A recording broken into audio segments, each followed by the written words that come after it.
Welcome to today's webinar called Speaking Out, the Secret to Business and Leadership Success. I'm George Diaz. I'll be your facilitator today. Our presenter is Ann B. Friedman, founder and CEO of Speak Out, Inc. She works with executives, business owners, and community leaders who want to create and deliver outstanding speeches and presentations. Ann is a former journalist and graduate of the University of Florida. And now, here's Ann. Thank you, George. Hello, everyone. I'm so glad you could be with us today. We're going to have a lot of fun, and my goal is to take you onto the next step of your leadership and business development so you're going to be even more successful than you are now. A little bit of housekeeping before we go forward, and that is, if you like what you hear, I invite you to tweet about it at Ann Miami. Please like us on Facebook at speakoutinc.com. Please, if we're not already connected, I'd be delighted to connect with you on LinkedIn. And if you haven't checked out our website, it's speakoutinc.com. Thank you. Now, I have a few really important questions for you to ask yourself as we go forward today. And the first one is, do you think of yourself as a hidden rock star in your business, in your office, in your community? Many of you are. In fact, your mom probably told you you were a rock star. But other people are not acknowledging this. What about opportunities? Do you sometimes feel as though you're getting passed over because you're not as confident, as engaging as you need to be when you're at a meeting, when you're speaking, when you're even out there networking? And do you sometimes find that other people are stealing the limelight? They're getting credit for things that are your ideas. Why is that happening? And what if you could be more competitive? What if you could be regarded as the expert that you know you are in the community, in your office, anywhere on the planet that's important for you to make a statement, for you to be regarded as the expert you are? Well, you're in the right place right now. I'm going to help you accomplish those kinds of goals and more. And we're going to begin that process today in this webinar. A little bit of background. I used to be a shy, very pear-shaped teenager, and I was curious. So I decided to study journalism. I became a reporter, as George mentioned. And after being a reporter for several years, I started to freelance write. Well, when you're in your 20s and you have to pay rent, you say yes to everybody and almost everything. And so I started to write speeches for executives in the community, for nonprofit leaders. I would write the presentation, I would hand it over, get a check, no problems. And then they started to ask me to come hear them speak. And that's when the challenges arose. Some of the time, often, I wanted to crawl under the closest table, because they were awful. And I didn't know if it was my speech or if it was their presenting it. So I began to insist that they let me at least hear them say it once or twice. And in that process, I began to coach and create the company that we have now. And over the years, I've worked with thousands of executives throughout the world and here in South Florida, helping them to tell their story, helping them to get out of their own way. And that's part of what we're going to be doing together today.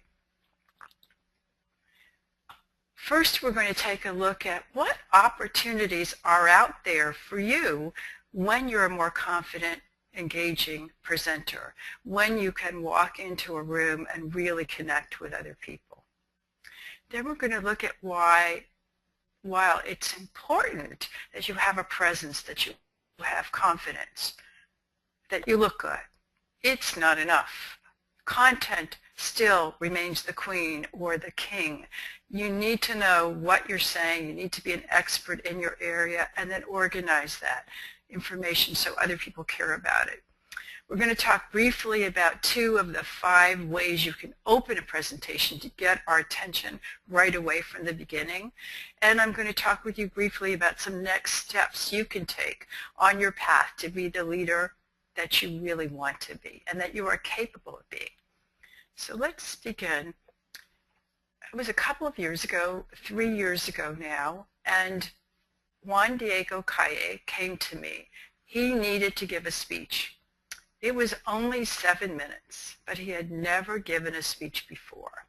He had been invited to address the ICANN conference in Cartagena, Colombia, and there were going to be 1,200 people in his audience. Can you imagine, for the first time? ICANN is the international governing agency for the internet, and Juan Diego had started a very disruptive company. It was the .co extension, which was going to go head-to-head with .com. We worked for 6 weeks to put that presentation together for Juan Diego. He got a standing ovation at the end. I watched it live stream from Colombia. I felt like a proud mama. Fast forward, in the last 6 months, Juan Diego sold his company for more than $100 million to Neustar. Now, I'm not saying that's going to happen to you, but I can tell you that magical, exciting, rewarding things happen when you put the energy and attention into developing your speaking skills. You don't know what doors are going to open for you, but I can tell you they will in really amazing ways. Now, where are some of the places you can speak? I call these your off Broadway destinations, because before you have a really, really major, important opportunity come up, it's really a good idea to have spoken someplace else first. I don't recommend Juan Diego's strategy for everybody. So Rotary clubs are fabulous first places for many speakers. Why? They're made up of intelligent, hard-working business people who care about the community and who love to learn. My husband was president of his club. Many of my first speaking engagements were in Rotary clubs. I brought my clients to his club to speak. They'll welcome you and your expertise. You can offer to teach at a university or a college or go into a high school and make a presentation about your expertise as a way to share, but more selfishly as a way to practice your speaking skills, to develop your speaking skills. You can participate in career fairs, whether they're high school or college level. You can get involved with any of a million of causes and nonprofit organizations that are out there. They need your expertise, and it's a chance for you to share what you know with others. Now, why do I have sporting events up here? Sporting events are great places to network, to introduce yourself to people that you might not have met otherwise. But you need to be able to do that in a fun, engaging, non-boring way. And then the traditional meetings and conferences all over the place are always looking for experts. And you have information to share, don't you? So we're going to have a few polls in our webinar today. And the first one is, where was your first speaking engagement? So we'll take just a few seconds if you could please answer this question. The voting is open now. The voting is open now, or the poll is open now. Thank you, George. And I can tell you my very first one after college was at Women in Communication. I was invited to speak about being a freelance writer, and I was terrified. I brought a lot of toys with me, props to use, and it was mid-afternoon, and somehow I kept everyone's attention. I still remember it. I remember what I was wearing. It's kind of like a first date in its own way. Okay, George, do we have the results of the poll? We do. The Rotary Club got 10%, nonprofit 20%, university 40%, other had 20%, and haven't done one yet, 10%. Okay. Well, that's great. Thank you for sharing that. And those are interesting, aren't they? And those of you who haven't done one yet, don't worry. Your opportunity is coming up soon, and perhaps you would consider some of the avenues that your colleagues on the call have taken to give you that first start. Now, how can you create opportunities to speak? One of the recommendations I typically make is that you start a speakers bureau in your department, in your company, in your nonprofit, and then you let people know that you have speakers, one of which, of course, is you, who are available to go out and speak to groups. You can also reach out. It's perfectly okay to reach out to these clubs and offer yourself as an expert. And then what other people do, for example, people in financial services industries and some of the nonprofits, they host events in their office or in the community, and they invite people to come hear them speak. These are all avenues for you to consider to develop your skills and also your brand as a speaker. Now, once you have an audience in front of you, what are some of the things you can do to further that relationship? You can ask them to tweet about you, as I did at Ann Miami. If there are important dignitaries in your group, in the audience, and you know ahead of time, you can ask them to stand up and be recognized. You can make a special offer that is only valid during your presentation. You see authors do that all the time and other speakers, and I will have one for you before the end of the broadcast. You can collect door prizes. Last week I spoke in Indianapolis and in Orlando, 2 different conferences, and I had door prizes, so I collected cards, which lets me get in touch with these folks later. And you can issue some kind of challenge. For example, if you're in the healthcare field and you are recommending exercise programs, you can ask people to get back to you if they've started to exercise, or weight loss is another one. But what is it that you could ask people to get back to you for at the end of your presentation? And then you can present awards during it to people that participate. These are just some of the many ways you can build a connection with your audience above and beyond what you're actually saying. Today, nobody has time for anything. We're all overloaded. Would you agree? But one of the joys, one of the rewards of being a speaker is that you can recycle your content. You can put it into a blog. You can put it into a newsletter. You can transform a live presentation into a video. There are all kinds of cool things you can do with your content once you have it developed. So I really encourage you to think that this is not a one-shot effort. When you become a really good speaker, when you take the trouble to put together a really valid message, there will be lots of applications for your brilliance out there. Now, what are some of the opportunities? These are things that have happened to me, and I'm confident that they will happen to you too. You will be invited to introduce an important dignitary who's visiting your company, your organization, or your nonprofit. You may be asked to present an award or even accept awards on behalf of folks. You'll be invited to radio, to be a guest on radio shows, and perhaps even Oprah. You never know what's in store, do you? I haven't been invited to Oprah yet, maybe one day. You will land new business because you will be seen as the expert that you are.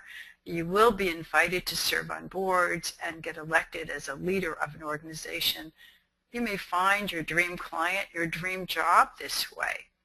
And the keynote speaking will emerge from your being regarded as a confident, competent, engaging speaker. Now you see the picture of the Parthenon? A few years ago I spoke at a conference in San Antonio, Texas. And in my audience was a woman from Greece who did a women's business conference every year in Greece. She invited me, all expenses paid, to come speak to her conference. It was an amazing experience. That kind of thing could happen to you as well. So now I have a little challenge for you. How many speaking opportunities could you pursue in the next 90 days? And that's another poll that we have coming up. Yeah, we have the polls open now. Persuasive speaking, as I like to call it, the poll is up, is kind of like belonging to a gym. If you only go once in a while, if you pay for membership and you don't do it, you won't get physically fit. You won't lose any weight. And public speaking is something like exercise that you do need to keep doing to get better. Okay, do we have the results? We do. They're posted now. 50% said 0 to 2. 25% said 3 to 5. 6 or more said 25% said 6 or more.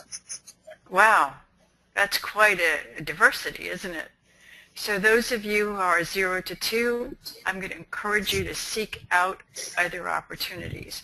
If you can do it at least once a month, they become less onerous, and they become easier to do. The more often you're speaking, those of you who have 6 or more, yay, you. And it's a lot of work. Be kind to yourself because it's a lot of work to prepare a presentation. It can take hours, even if it's a 3 to 5 minute presentation, to make it really good. But it will pay off for you when you put that kind of energy into it. Now, as I said earlier, it's not enough to be a pretty face. It's not enough to be gorgeous. It's not enough to just be the president without having any substance behind you. And why is that? Why do you think content still matters? It matters because we need information. We need to learn. We need to know that we're in the company of an expert. And you, ladies and gentlemen, are each experts, are you not, in your area? And what you share with us is really important, and how you do it also matters. Part of the challenge we have is because everyone is not like we are. In South Florida and throughout the country and throughout the world, there's so many different cultures, people from so many different backgrounds. And when we speak, we're kind of assuming everybody's had the same experience as we have. But you know that's really not true. So part of the fear we sometimes feel as though is we're not connecting. So think about, what are you bringing to the table that someone else might not get? And how can you frame what you're presenting in a way that anyone can understand it? And then we also have the issue of the generations, because now we have so many people that are younger, and show, and I realize I get these blank faces, and people under 30 have never even heard of the television show unless it's a rerun, like I Love Lucy, which almost everybody has seen, but there are other shows that they have not seen. And similarly, there's a technology understanding that certain people have that's it's almost inbred. They call people over 30 digital immigrants, and people under 30 are digital natives. That is, and so when we're putting a presentation together, again, we need to realize it's not only a cultural diversity, it's an age challenge that we're going to have in our audience. What can you include that's going to cut across all of the ages in your audience? Now we have another poll. Part of the reason that we get anxious about speaking is because we're afraid we're going to lose people that we're talking to. So we have a fun little poll here, and the question is, how long do you think the attention span is of a goldfish? People are voting now. It's loading up now. Okay. Well, it used to be that our attention span as a society lasted from have it your way to plop, plop, fizz, fizz. That's a time between commercials on television, which was roughly 7 to 8 minutes. But it has shrunk. But let's see how that compares to the goldfish. So we have the results, George? They're posted now. So we have 57% said 3 seconds, 14% said 5 seconds, and 29% said 9 seconds. Well, folks, those of you who said 9 seconds are correct, according to research, which is very sobering. What that means is that goldfish have a longer attention span than most audiences today. As I shared before, the learning, it used to be 7 to 8 minutes. People would pay attention the time between commercials. Learning research indicated that it was down to 3 to 4 minutes. If you go like this, the reason most people have a 3 to 4 second attention span today is because of flipping channels, because we're always addicted to our phones. So part of our challenge is putting a message together that's going to keep each other's attention. Alan Monroe was an industrial psychologist in the last century, in the 20s, and he said there are 4 questions going on in our audience's mind while we are talking to them. So I'm going to have them come up one at a time, and I want you to be thinking about these, because it's our job to answer these questions, to keep the audience engaged with us, to make sure we keep each other's attention. So the first question is, why should I listen to you anyway? The next question is, what's in it for me if I listen to you? What's in it for you if I listen to you? And the last question Monroe asked in a certain way, but today there's a variation. Any of you have a teenager, know a teenager, or used to be a teenager?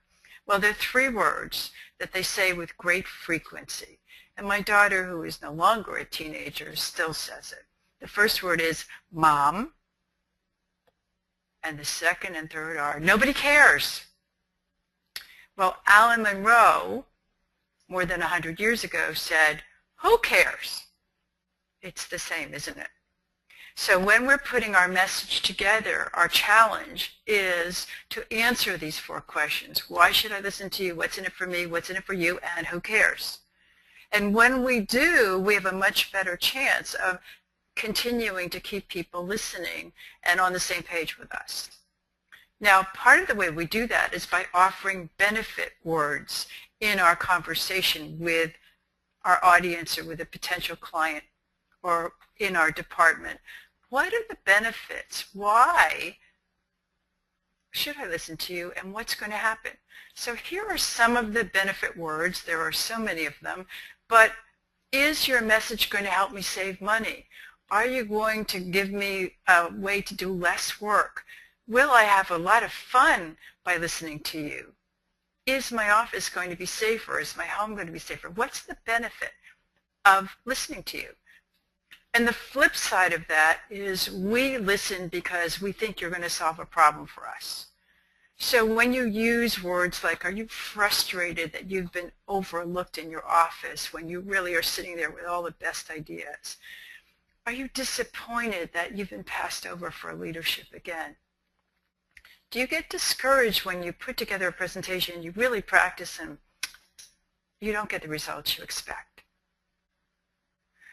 Those are the kinds of words that we are waiting to hear in your message. How can you incorporate them?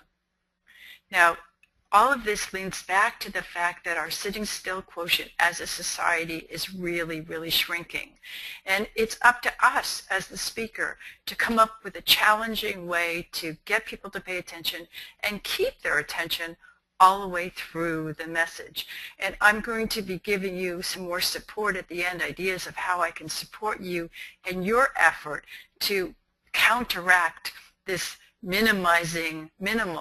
this ever-eroding sitting still quotient that's happening in our society today. Now, every message has 4 basic parts. We have the opening where we grab our attention and bring us into the message, and I'm going to give you 2 of the 5 ways to open in just a minute. Then we have the pre-body, which is the sexy mini overview of your message. In the pre-body, you share with me what you're going to be talking about, and you use some of those benefit words that I talked to you about earlier. There are 5 ways you can organize the body of your message. We don't have time to do that today, but it is something that I will be going over in the course that I'm going to be offering, and they're really fun and they're easy ways to get your brilliance all organized. And then the close. Some people have no idea how they're going to end a message. They just start talking. You've seen that. And they kind of run out of steam at the end, and they don't know where they're going to wind up. You don't want that to be you. You want to make sure you have a clear path, that your opening and your close are in sync. And at the end, after all that hard work you've done, you have a close that really, really matters, that will get people to do something. Now, here are the 2 opening techniques that I promised to you. One of my favorites, and probably yours, is the tell a story. And I began the presentation today, if you remember, with telling you about Juan Diego. Well, when I was a Cub newspaper reporter a long time ago, it feels like another life, I had an editor who smoked a big fat cigar, and he wore those green shades you've probably seen in the movies. And I was working on my story for a couple of hours, and I very proudly finished it. I went to turn it in at the desk, the city desk. And the first thing that happened is he took a red grease pencil out and he started to mark all over it You can imagine the tears were starting to come up. And then he ripped the first page and a half off, and he crumbled it, and he threw it on the ground. Well, the tears were just, and he said, Miss Friedman, you have buried the lead being the first paragraph of a news story, all the way down here. So the moral of this story is, we love stories, but make sure you practice them out loud and you cut them so you get the juiciest, the sexiest elements first. You don't need to tell me that you're going to tell me a story. Just dive right into the story and take me there with you. Make it as three-dimensional as you can. Another recommendation is to create a story bank. Ask your colleagues, ask coworkers, ask people in your agency, in your nonprofit, to share their success stories with you and their failures with you so that you can build credibility with your audiences. Everything doesn't have to have happened to you, but you want to have these stories because aren't they what makes a presentation interesting? They make it come alive. People remember the stories, they don't remember the facts. Now, another technique that is very popular in business presentations is called the promise to give us something. And this is a technique where you lay out in the beginning what you're going to be covering in a kind of an intriguing way. So you may say something like, by the end of my talk, you'll get, and then you fill in the blanks. Here are two examples. By the time we're finished today, you're going to be on your way to a personal portfolio worth millions of dollars. I don't know about you, but I would stay and listen. And here's another one. By the end of my presentation, you're going to know 3 ways to lose weight without really trying. Again, I would be right there. What can you promise at the beginning of your presentation that you can deliver throughout it, that will make your audience want to stay with you? Now, there are 2 ways that I do encourage you not to open. People of a particular gender seem to feel as though they're missing an important anatomical part if they don't start with a joke. Now, I don't recommend jokes. Why? Well, you never know if you're offending someone today. There's so many sexual harassment suits out there. Everybody's prickly, and usually somebody's the butt of a joke. And the other reason it might not be funny, and it's funny to you, but it might not be funny to somebody else, and so you start out on a bomb. Not a good idea. Now, people of the other gender, well, we apologize for everything. It's too hot, it's too cold, I'm sorry, we're late, all these other really dumb reasons. So neither way is a good way to open a presentation. If you are opening, there are 4 elements that I do encourage you to include. One is, please say thank you to the person who introduced you. Some people forget to do that. You notice I did say thank you to George. Then you need a greeting. It doesn't have to be ladies and gentlemen. It can be just hello everyone. It could be good morning, good afternoon. But you want some kind of greeting to break the ice. And then the next one is what I call your optional gracious throwaway line. It goes something like, weren't those the best croissants you've ever had? Or go Gators, or isn't the weather beautiful here? Some line that appears to connect you to the audience. Then you pause, you count to 3 silently, and then you go into the opening that you worked so hard to create.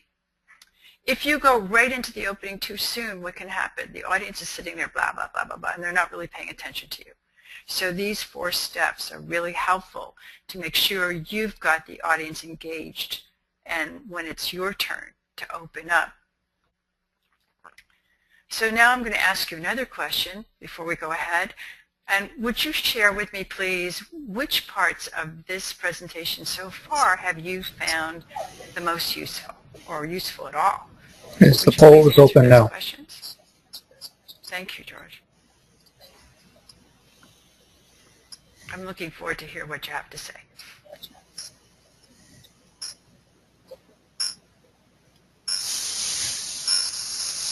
How are we doing?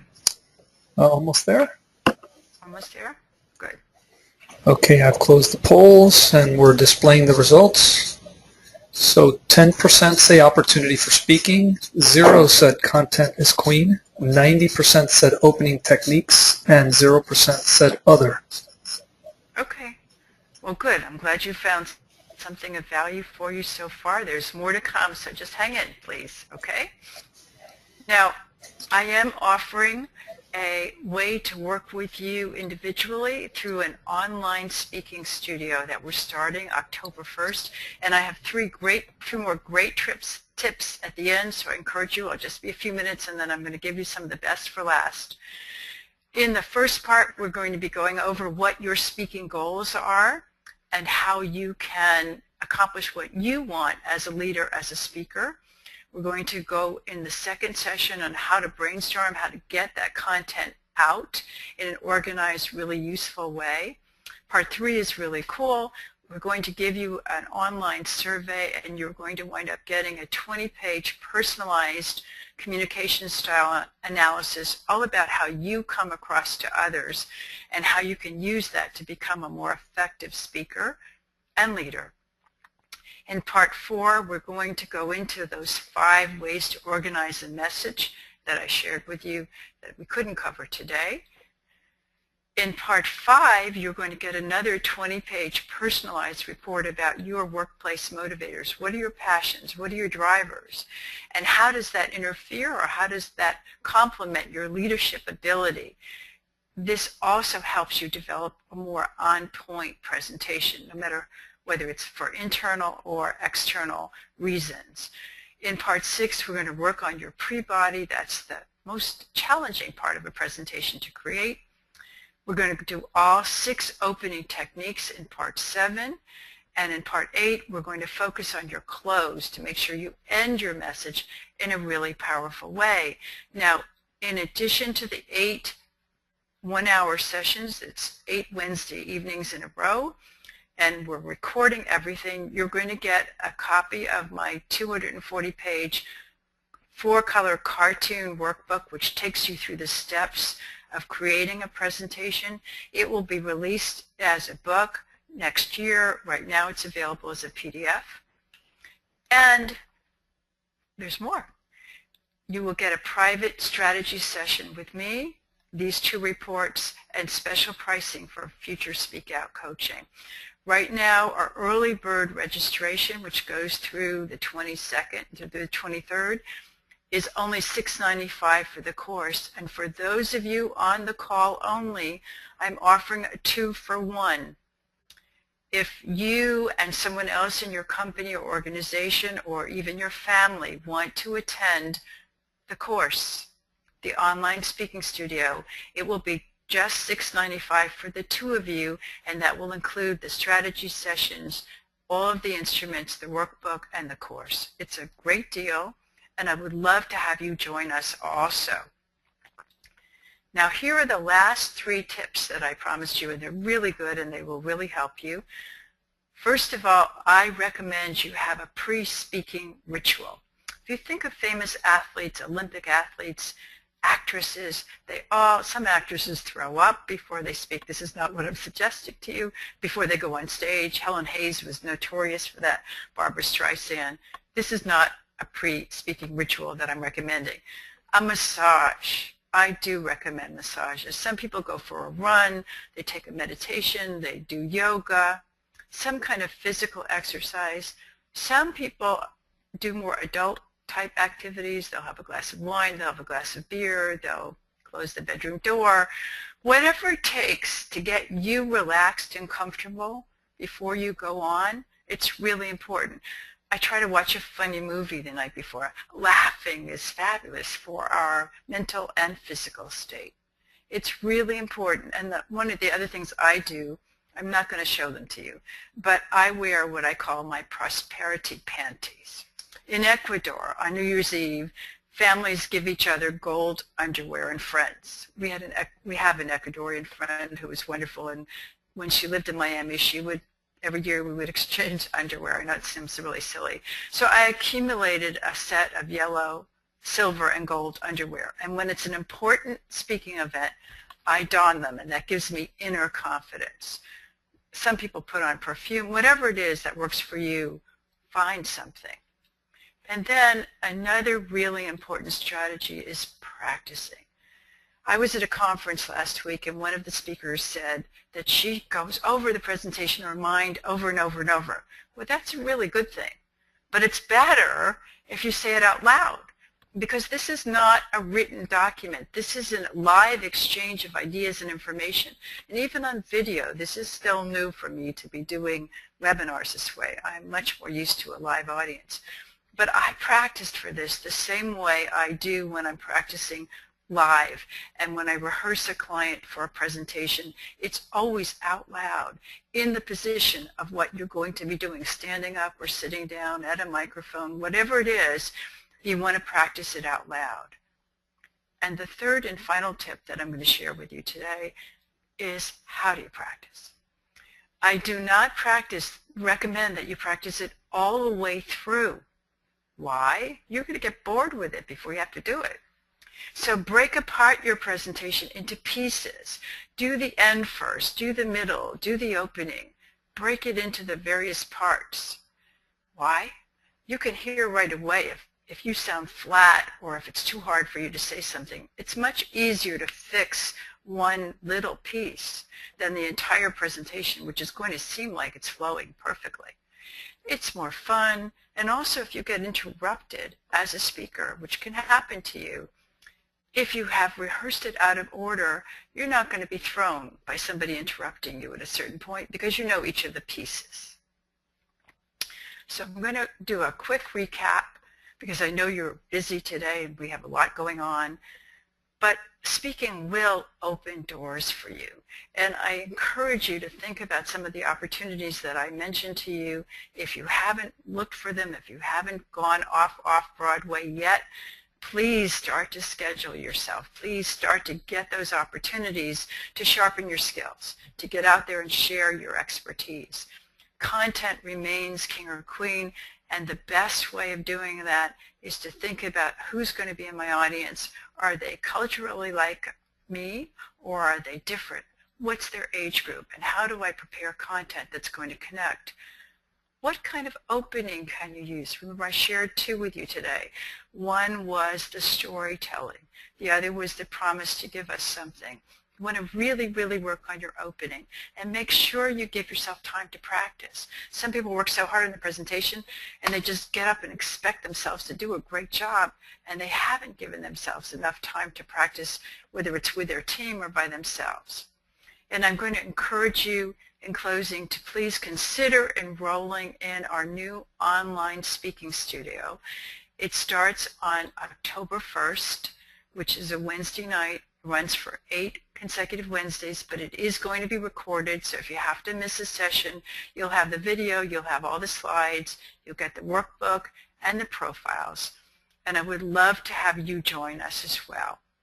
And now we're going to open the mic for any questions you may have. I'm going to stay on the call and answer any questions that you may have, and you can also write in the questions. And it's been wonderful to be with you, but wait, there's some good questions coming up, I'm sure. Thank you. Very well. Right now we don't have any hand raisers, but we do have a couple people submitted questions via the chat as you were speaking. Thank you. So I've recently started recording myself giving presentations, and I find that I don't like it. Do you have any suggestions? Well, the truth is none of us really like our own voices unless we're very egotistical. It's just like we don't like looking in the mirror sometimes. So one of the recommendations is to record and have someone else there who's kind of a cheerleader for you.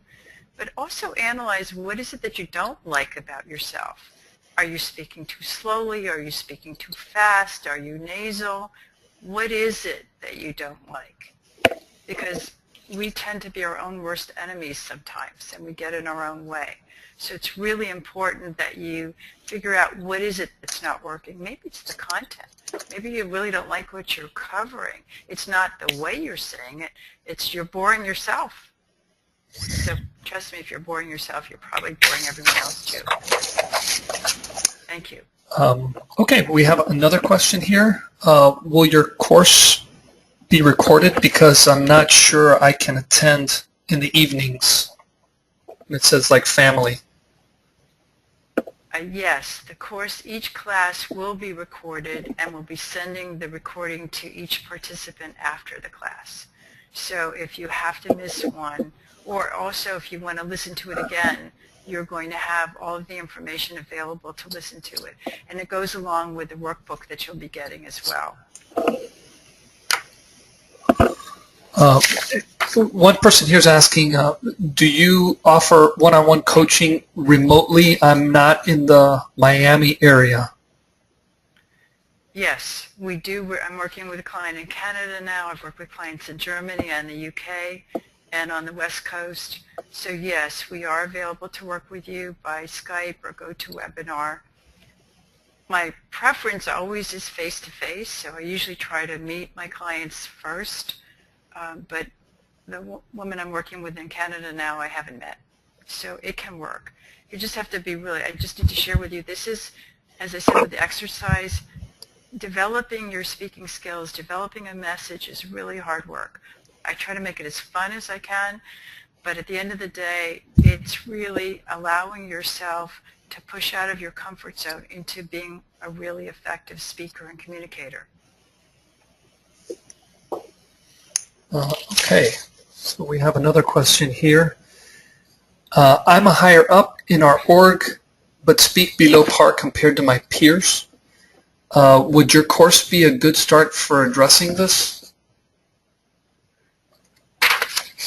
Yes, of course I'm a little prejudiced, and thanks for asking that. We work with all levels. Many of our clients are C-level and or entrepreneurs have started their own business, or they're the heads of nonprofit agencies.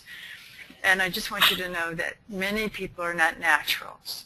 Most people that are in higher positions have either been coached along the way or have had a mentor to help them. So public speaking is an acquired skill. Some of us seem to be born with the gift for gab. I wasn't. So it is something you can learn. And in the course, we're going to be taking the pieces apart class by class so that you'll feel more in control by the end of the course. Just so everyone's aware, you can raise your hand, and Ann will, we'll open up the microphone, and Ann can speak to you directly. We do have one more question here. It says, I get extremely nervous when I have to speak in front of audiences to the point of getting sick. Any help you can offer? Well, I'm sorry to hear that you're getting sick. It's totally normal to be nervous before a presentation. I always used to divorce my husband. Not really, but I would be really very uptight when I had a new presentation to do. So the best advice for overcoming the nervousness is really preparation. You cannot practice too much. People say, oh, I'm just going to do it a few times. But if you practice it out of order, you won't get into that sing-song. You also want to give yourself time to back up and have the presentation ready well before the actual date of doing it. Now, sometimes you have impromptu speaking. And part of what I do in my course and part of the work that I do with clients is to give you those techniques so you can internalize them. So when you get called on at the last minute, you don't feel like vomiting. You don't have time. You're too busy working on what is it I'm going to say and how am I going to organize it. It is a normal feeling to be really anxious about speaking. It is the #1 fear of most people in surveys year after year. So forgive yourself, but then go forward and you can become a really good speaker. It just takes a little work and practice to do that. Well, Ann, we don't have any more questions via chat, and no one's raising their hand. Well, I want to thank you all for joining us. Please call me or email me, and I'm happy to answer any questions you may have about today's webinar and also about the online speaking studio or our private work. Thank you, George, for your help today. It's been wonderful being with all of you, and I look forward to meeting you and the opportunity to work with you and to hear about your successes as a speaker. Please drop me a line. Thanks a lot, and Good afternoon.